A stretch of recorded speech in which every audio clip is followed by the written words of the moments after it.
Hi, everyone. We'll get started in about 3 minutes.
All right, let's go ahead and get started. I have just a little bit after 7 o'clock my time.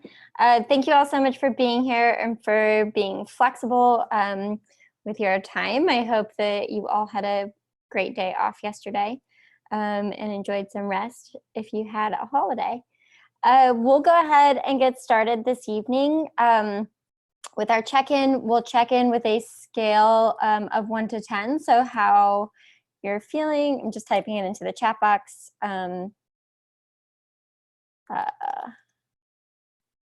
So how you're feeling on a scale of 1 to 10, 1 being absolutely awful, 10 being greatest day of your life. I can go ahead and kick us off. I think right now I'm feeling like a 6, only because I'm a little bit tired. And I had my kiddos were a little bit crazy this morning, but then I got to go observe one of our teachers this afternoon and see a really amazing class with our high schoolers.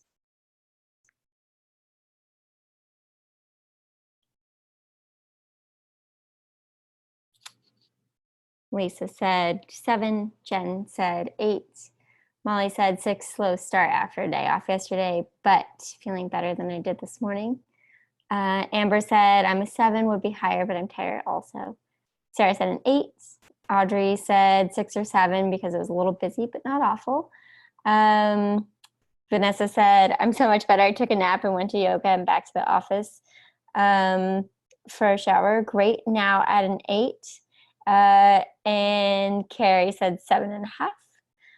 Carla said, feeling under the weather. My son is homesick today. Bummer. I'm sorry to hear that. Amanda said a 7. I think that's everybody. Awesome. So great way to just kind of do a quick check-in with your students. It doesn't take a ton of time. It's a great way to just quickly check in. You can do before and after yoga, which is helpful sometimes. So students can see if anything changed. If not, totally okay. If it did, also great. So just depends, but a good one to use to kind of do a very quick gauge and read of the room. So we will start now with just opening it up if there are any questions that came up from last week.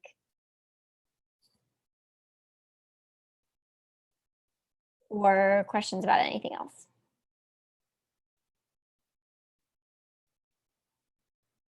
And if you're just joining us, if you want to pop in and say how you're feeling on a scale of 1 to 10, you're welcome to do so.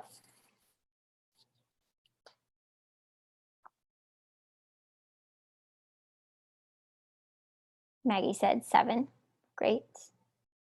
I would probably say 7 or 8. Sorry, who just said that? Jillian? Yes. Hey, sorry. I can't, sometimes it doesn't show who's speaking. It just shows everybody on the screen. So thank you. 7 or 8. Do you want to elaborate on that? It's just been a busy day. We found out we're getting a foreign exchange student for Awesome. the last few months of her stay because her host family's moving. Very So it's a cool. bit crazy. Yeah, that's a lot of information to take in, but also Yeah. exciting. Uh, Yeah. yeah, awesome. Thank you for sharing. Audrey, no, there's no homework this week. So that's thumbs up. Um, Melissa said feeling about a 6.5. Kiki said feeling like a 5, but optimistic things will feel better soon. Busy day, always running a little behind. Molly said at Safe Harbors, we had a general question about the quizzes. It states that you should have an 80% by the end of the class. What if you have a couple that don't go so well? Totally okay. So the way that final grades work, the majority of your grade is weighted on your final project. So I think it comes down like you can bomb 3 or 4 quizzes and still be totally fine. So don't get too caught up in that. Also, if you have it, we try to catch the errors, and we have in the past. If there's a discrepancy in your answer, or you think that you have the correct answer, but the quiz is marking it as incorrect, please send us an email, because we can go in and change it in the platform. And so if there's anything that's popping up that shouldn't be incorrect, just let us know, because that has happened in the past. So don't worry too much about quizzes. The majority of your grade will be your final teaching project. Jen says, I have a question about community rulemaking. Do you usually do that the first day?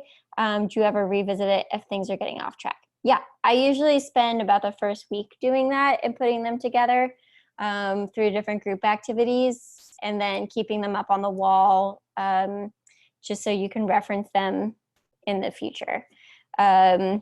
I found that's been really helpful, and also to make it a longer process so students have time. Well, mostly with older students, I do it over the course of some time. With younger students, we usually do it in the first day, along with some relationship building activities. But I think it's important to have them up and to be able to reference them as often as possible. Does anybody else have anything that they've used in their class in terms of rulemaking or agreements? I usually call them agreements instead of rules. That just, for me, it feels better.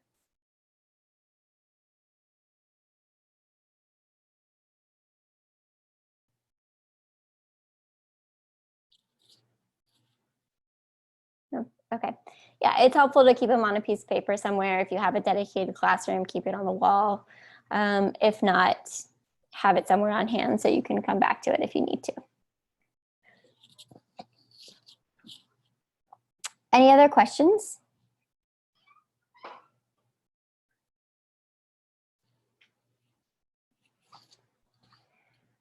Okay, awesome. So this past week, we spent talking about how trauma can show up in the classroom. So I have 2 videos that we're going to show this evening, but I wanted to show this one first. It's called the Incredible Hulk video, and I think it helps to kind of put some things into perspective in terms of our students' experience in the classroom when they are experiencing trauma, and a character that they can relate to as well. So let me share my screen. Here we go. Okay. Full screen. My headphones out.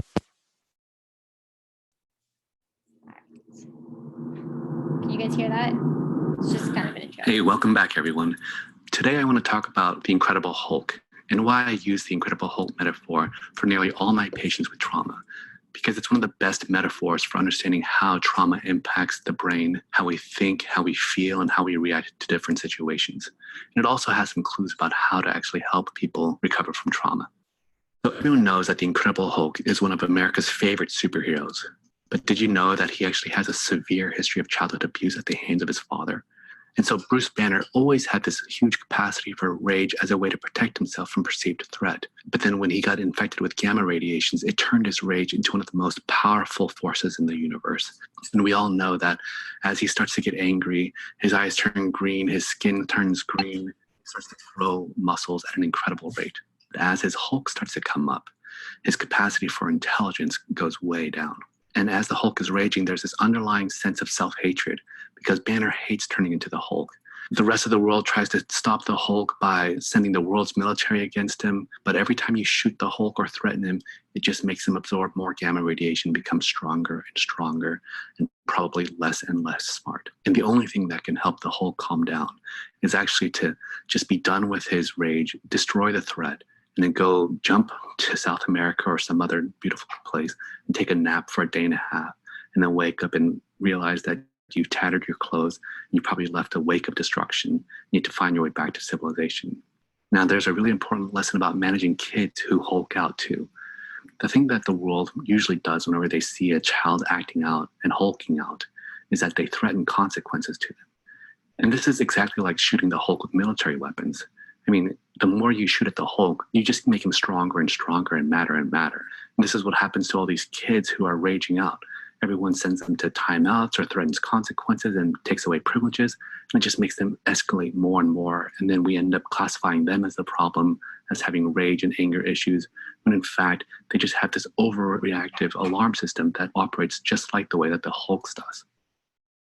And so you're going to ask, okay, then what do we do with the Hulk?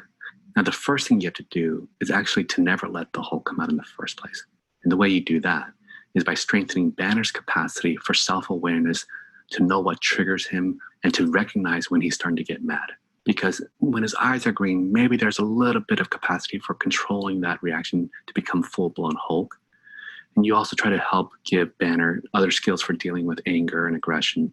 But at the same time, Banner sometimes needs the Hulk because there are real threats out there. So you can't really hate the Hulk when he comes out. You just have to know when to use him. And then when the Hulk is out, there's really not much you can do. And even for traumatized people, as soon as the sympathetic nervous system is activated and the whole stress response is activated, it's going to take a good 45 minutes to an hour for the body to metabolize all of that adrenaline that's coursing through the body. This is why I like chill out spaces for schools, just a place where kids can go and feel safe and try to calm themselves back down. Now, the other thing you can do when Banner's eyes are green and he still has some capacity to think is to make him focus on what really matters most in this moment. And particularly if you make him focus on who matters most to you, who do you love, what do you care about most in this world, then sometimes it can help de-escalate him down from turning into the Hulk completely. So I hope that helps. Let me know if you have any questions in the comments below. Thank you.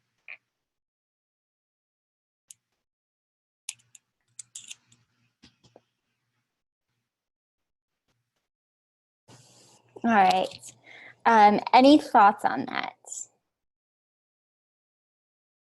Or anything that kind of came up that was relevant? Amber said she really liked it.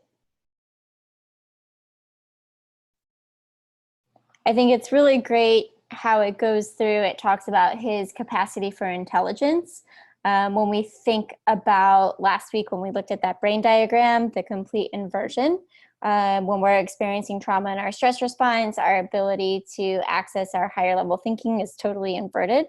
It talks about the stress response itself and how he still has that flicker of green in his eyes. You might still be able to calm him down, but if not, he goes all the way up and then he has to go somewhere really far away and take a nap and may not realize what he did. And that's coming back into that recovery place. It talks about how, when he does get to his place where he's totally hulked out, the only thing that is going to calm him back down is that destruction. So whatever that behavior is that your students might have, when they get to that space, there's really nothing else that's going to calm him down. And then it speaks to learning to recognize your students' triggers, which I think is so important, so you can catch them before they go into that state. Vanessa says, perfect visual. Krista said it's good to recognize triggers, and it makes me think about time in instead of time out. Yeah, absolutely.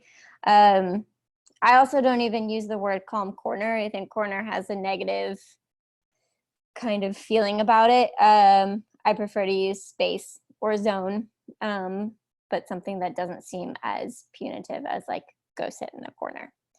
But I found this video really helpful, especially when speaking to teachers, and I think it's really relatable in terms of what we see in our students. Any other questions or thoughts on that?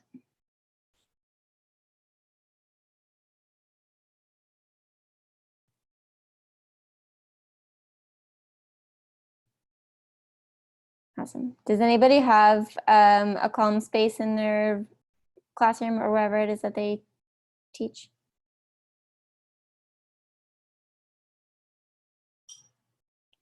It's a great thing to set up if you have the ability to do so. It doesn't have to be anything super significant. It can just be some pictures on a wall and something to go sit on nearby. But it gives students that opportunity.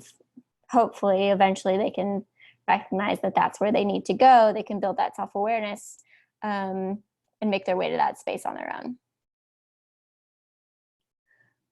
Amber says, I work part-time at a residential program and we have a sensory room. Awesome. That's great for kids to use. Karen says, no, but I'm able to take students out of the classroom to find a quiet space to talk or just chill. Great.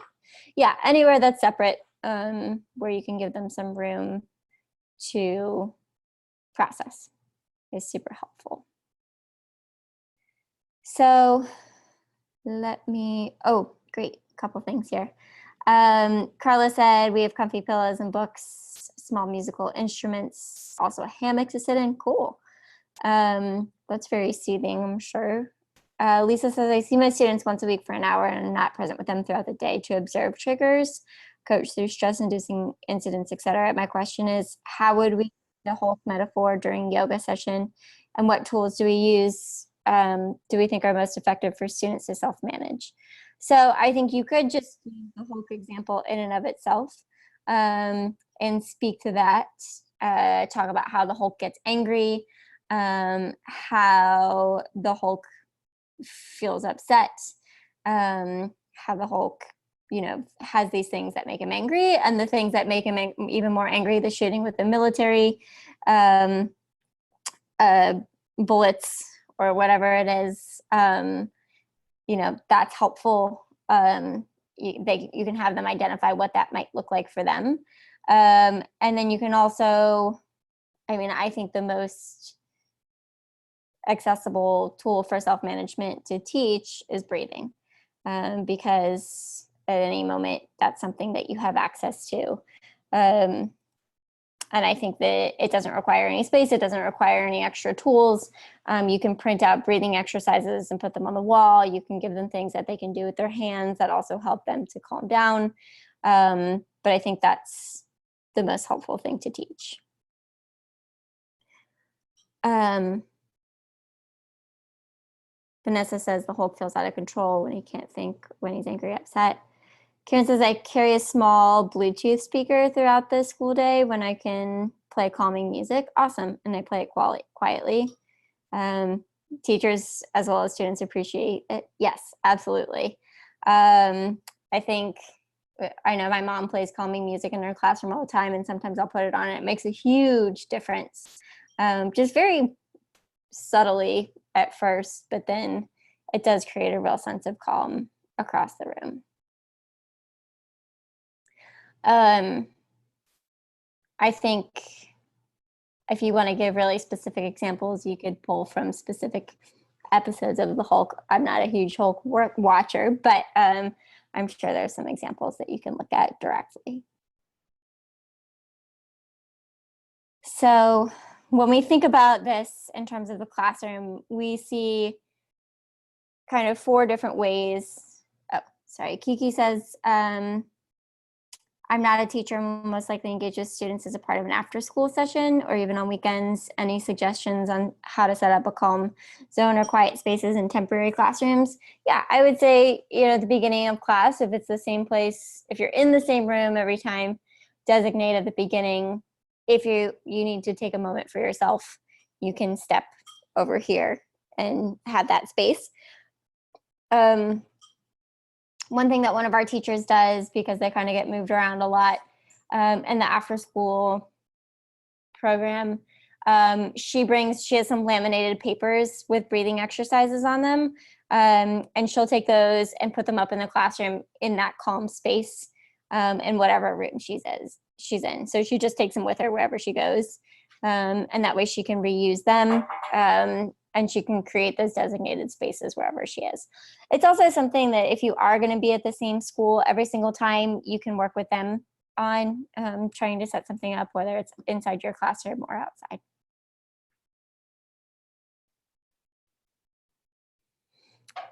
So when we think about how trauma shows up, we think about the physical, emotional, cognitive, and social pieces of it. So physical, we see the Hulk, his physical rage, your heart rate goes up. You see that muscle tension in your students. There's some sort of physical reaction, whether it's throwing, hitting, you see these bodily movements that happen that feel somewhat uncontrollable. Emotional, there could be screaming, crying, just a wave of emotions. Then we think about the cognitive. So again, intelligence is going down, ability to think, to make rational decisions, that's going way down. And you really tap into your feeling brain rather than your thinking brain. And then social, it depends on how that will then impact how you interact with other people, if you're able to interact with them at all. Any questions about that?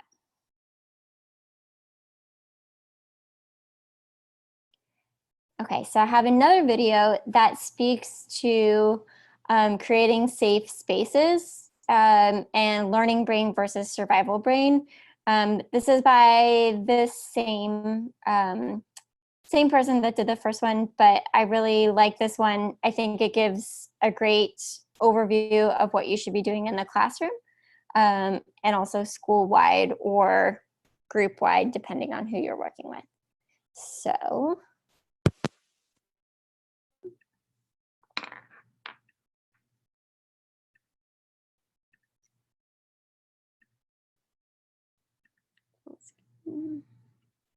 Hey, welcome back.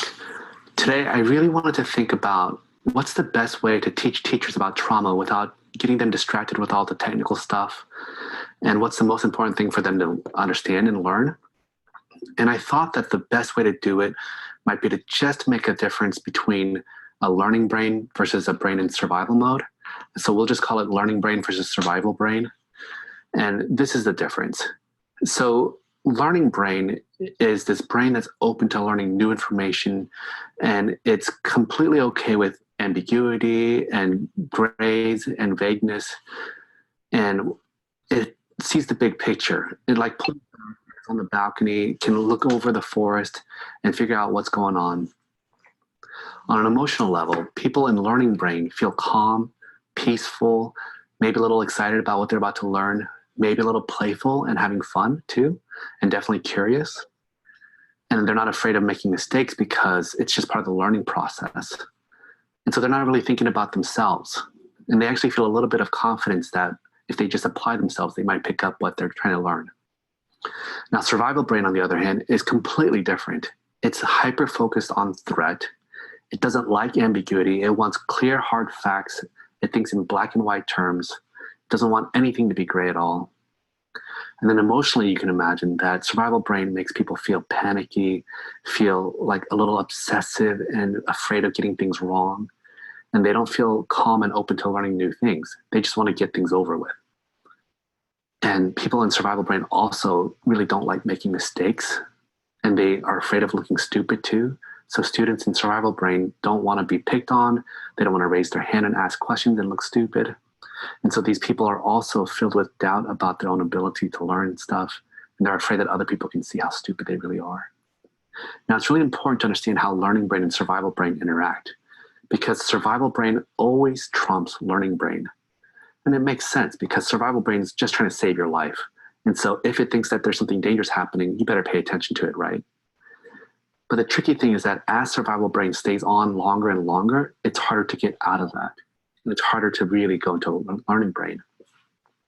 And the way I think about it is kind of like the myth of Sisyphus. You know, that guy who has to push a rock up a hill, and then every day it falls back down and he has to do it over and over again. Well, being in learning brain is like being up on the high parts of that mountain. You can see the expanse of what's going on, but it also takes a lot of work to be up there. And at any second, if you're not paying attention and putting effort into it, it's so easy to slip back into survival brain again. And that rock that Sisyphus is trying to push up, well, that's kind of like stress. And the more stressed you feel, the heavier and bigger that rock gets, and it just pushes you back into survival brain quicker. Now, the kicker is that for traumatized people, stress is a really rigid and intense thing. And so with trauma, any little stress makes that rock grow way bigger than it normally would. And because people with trauma misperceive ambiguous situations as threatening and stressful, that rock just stays big all the time. Now, the good news is that the more you control stress, well, the easier it is to be in learning brain, right? Because that rock is a lot smaller. And what I really want to highlight for teachers is that the best way to keep students in learning brain goes back to why I spent so much time talking about attachment. Students best learn when they feel like they're safe and supported by the adults around them. So it's kind of like a baby elephant. You know how like on those nature shows, the baby elephant is like playing with leaves or exploring a tree or something like that and having a lot of fun. And the only reason why they can do that is because there's a whole group of mama elephants around that baby protecting it and looking out for danger. So a kid with trauma or who's stuck in survival brain, it's kind of like that baby elephant who doesn't have protective adults around them. They can't play and learn because they're way too focused looking out for threat and danger. So this is why I really believe that the most important thing that schools need to focus on, way more important than any kind of techniques or curricula, is really whether or not they are creating that environment where students feel like they're surrounded by these big mama elephants who are going to protect them and watch out for them and make them safe. And when students have that, I bet you it unlocks their curiosity, their eagerness to learn, and play as a way to learn. So I hope that's helpful. Let me know if you have any questions in the comments below. Thanks.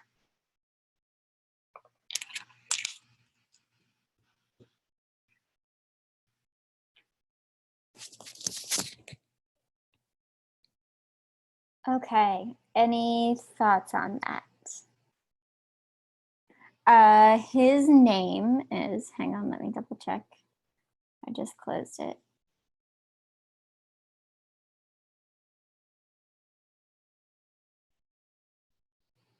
Where does that keep going? Hang on one second.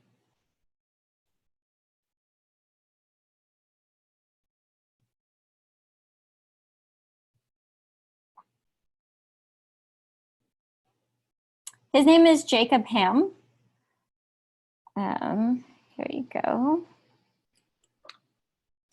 And the links will be sent out tomorrow in your follow-up email, but I'll send them right now too, so that you have them for reference.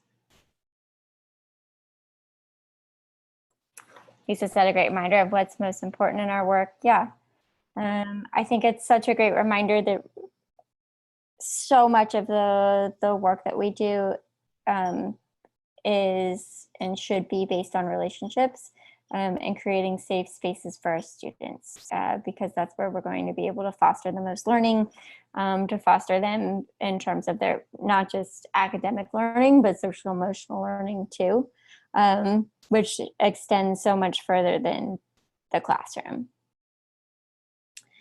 I think it also helps us in thinking about establishing safety as our priority. And I think thinking about the environment, boundaries, the helping students build resource from within, and then the scope of your practice. Kiki said, I'm learning a lot about myself through this class. Great. Any other thoughts on that video?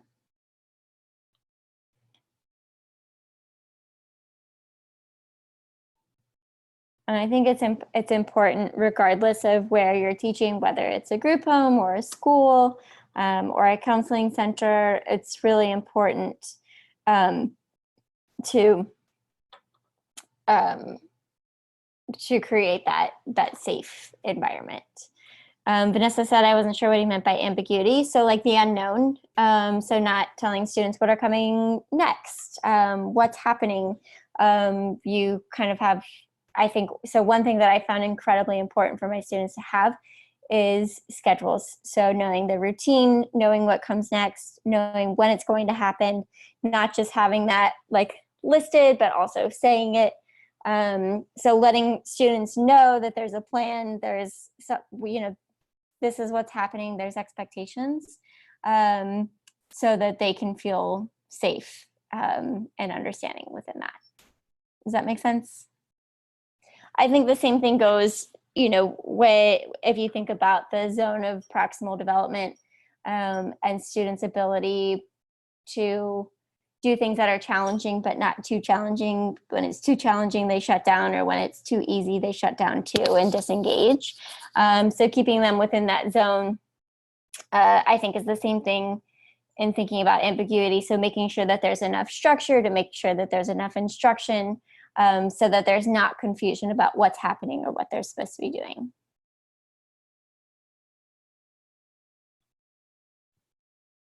Karen says, I'm a paraeducator. I grew up dyslexic, so I see things differently than most.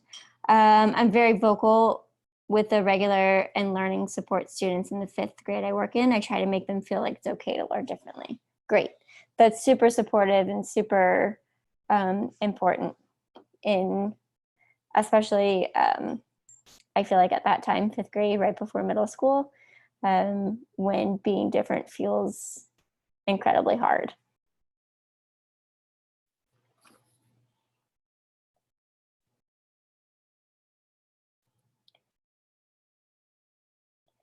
And so thinking about that ambiguity and unknown and support also leads us into classroom management.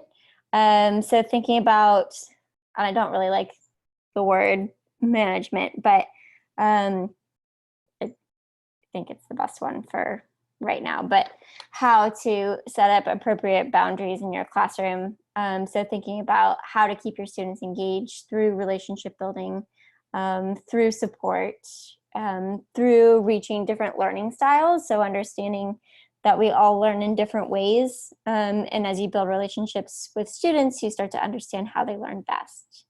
Is anybody on here a kinesthetic learner? You learn by doing? Yeah. Then we have visual learners. So you learn by seeing. Is anybody a visual learner? Kind of. And then we think about auditory learners, so you learn by listening. That's our kinesthetic, yeah. And it's important to be able to understand how students learn best so that you can meet them where they are. And also helps you be present to any developmental differences. So like one thing that we'll do is we'll say our yoga poses. You have the physical action of doing yoga poses, and then I usually have some sort of visual, either a card deck or something printed so that students can see that as well. And it will have the name of the pose, so there's that literacy there as well. And then we talk about, in terms of like behavior management, any recommendations for card deck? Yeah, the yoga pretzels are great. Those were actually developed by Yoga Ed. Hang on. And they have a couple different versions. One second. We use these all the time. Those are great. Mindful Kids is good. That's more activities for like being calm, less, not so much poses. But yeah, the pretzels have been the best one. Hang on, let me just look at our supply list really quickly. And then for my older students, like high school and up, I use there's an adult deck. I've used this one before, the Healing Yoga deck, just because they're a little bit more adult-like. And then just the regular yoga deck too. So all of those have been great. Integrate Network is a nonprofit that does trauma-informed, healing-centered practices. They have some really cool card decks that you can download, or postcards. They don't have a ton right now, but they do have a few, and they give them with modifications, and they also give you the trauma-informed cues. And they're great to kind of keep up around the room, and also give you some really great language. And I found that those are a little bit more relevant for older students too.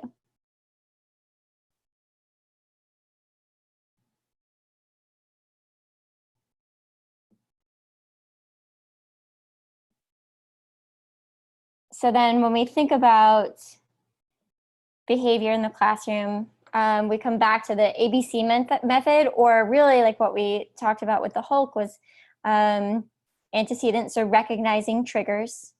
Yeah, well, I'll include all of those links in the follow-up email. Recognizing triggers, then understanding what the behavior is, and then figuring out what needs to happen afterwards. Consequence can be good or bad. It can be positive reinforcement. I don't love the word consequence. More of like, what is the outcome of this behavior? So is it something that needs to be addressed and adjusted, or is it something that's celebrated? And also remembering that differential reinforcement is important. So giving student choice and creating learning opportunities to make positive decisions and choices rather than. Is it in Norway at night? Somebody is unmuted. There we go. So understanding also what students need to make positive choices. Can you create it as a learning opportunity rather than just going straight to some sort of consequence or discipline? Positive reinforcement is great. So positive narration, noticing what you see in the room, saying, I see so-and-so is ready to go. I have 3 friends that are ready for yoga. I still need 2 more friends to be on their mats. Things like that, so that students can hear the direction multiple times in different ways. And then also really thinking about time in versus time out. So, and just generally your language around behavior and consequences, starting to create a more positive framework around it. And as an opportunity for learning rather than an opportunity for consequence. Any questions about that?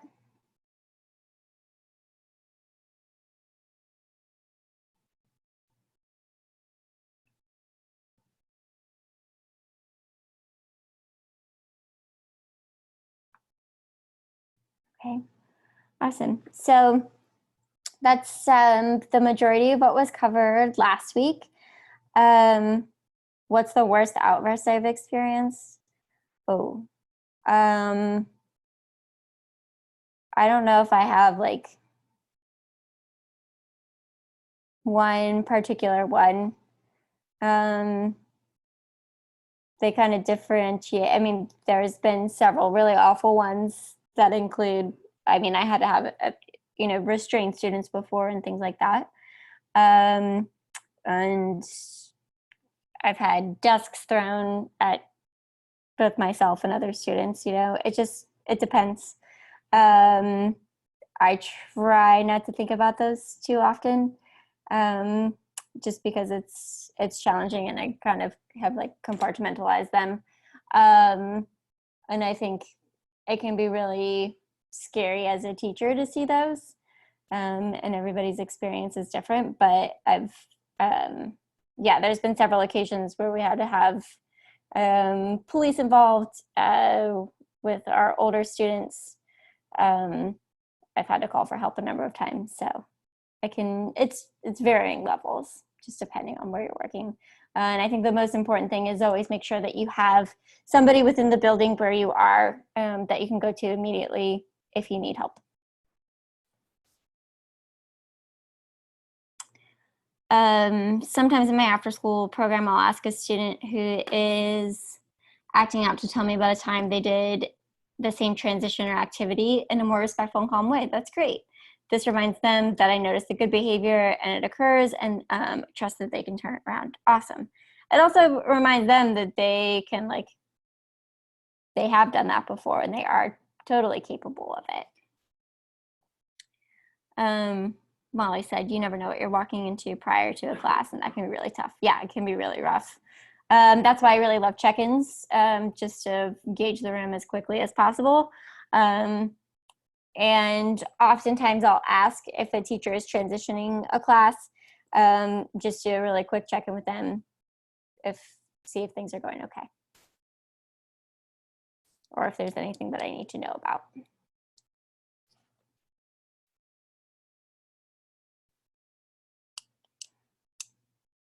So no homework for this week. You'll be with Megan next week. So she's our other course facilitator. She's in Austin, Texas. She's a counselor. She works in schools as well. She used to live here in New Orleans. She worked with a group that did behavior interventions and therapeutic interventions within our schools. So I've known her for a while. She's great. So I'm excited for you guys to be able to spend some time with her. She'll be with you for the next 3 weeks, I believe. Yeah. So if there are no other questions, I hope you have a great rest of your evening. I'll stay on for a few minutes. If you do have any questions, I will be here, and you can always reach me through email. Oh, and I'll be back. I'll be back. Don't worry. I'll be back for our last class. So we'll wrap up together, but I'll miss you guys too. And thank you guys for being here, and again for making the schedule adjustment to Tuesday. And I hope you all enjoyed your 3-day weekend.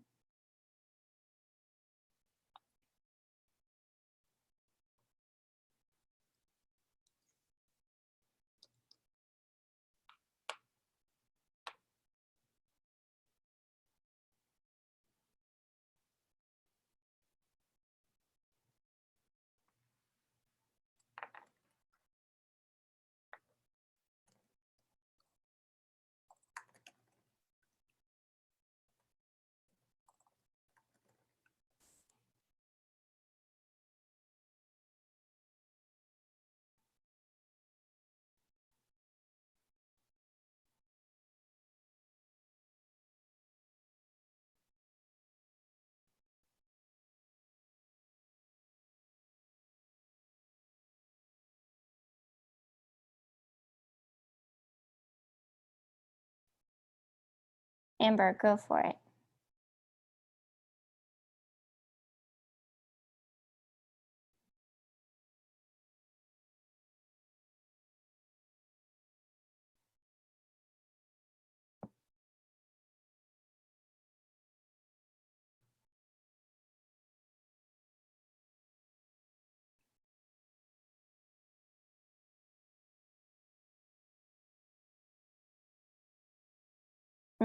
Yeah, that can be challenging.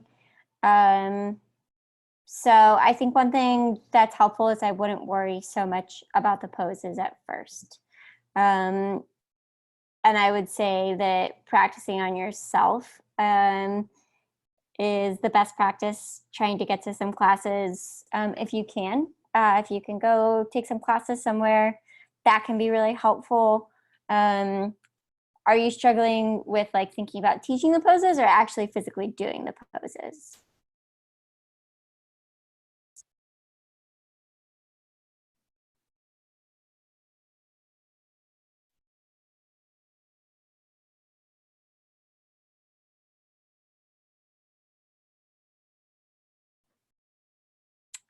teaching. Okay.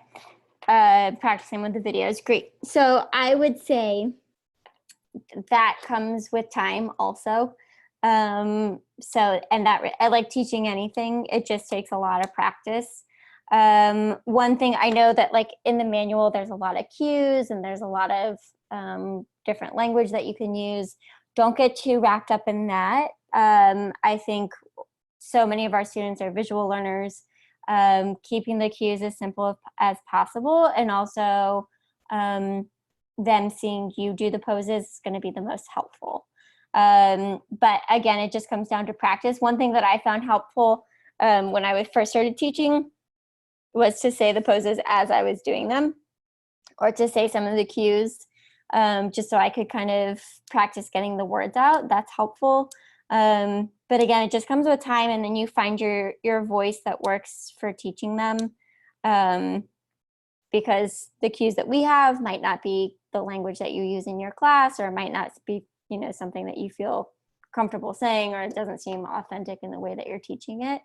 So I would say keep practicing as much as you can on your own. Find a way to kind of say them out loud while you're doing them, if that's helpful. And then the pose cards, like the card decks, can be super helpful too, because there's really simple cues on there. So if you feel like you got lost in something, you can have like 3 cues for each pose that you can fall back on.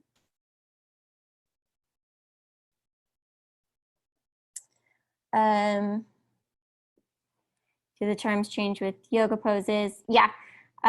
Rock pose, child's pose, everybody kind of has a different language depending on the lineage that you're being trained in. So that can be a little bit confusing. People that have backgrounds in kids yoga is usually a lot, more fun names. Snake pose instead of cobra, or upward facing dog. Rock pose instead of child's pose. So they're pretty simplistic. And that is just helpful in terms of understanding for kids. So don't get too wrapped up in the names of the poses. Try and focus on the ones that are in the manual, just so that you have a common language that you're using.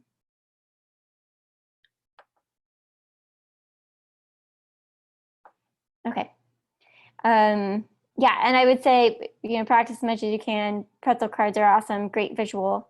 All of those things can be helpful when you first start to get the words out. And also, don't be afraid to use a lesson plan or something, with you in class. There's nothing wrong with that, to be able to use that as your guide. So it's not like you have to go in and teach from memorization.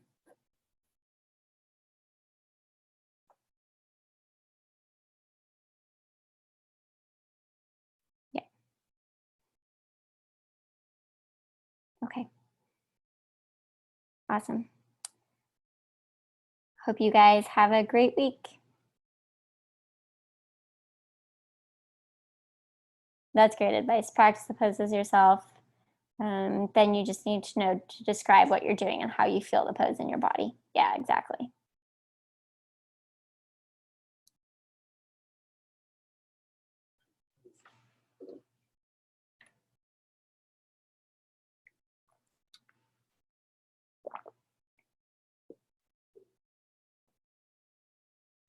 Okay, thanks guys. Have a great night.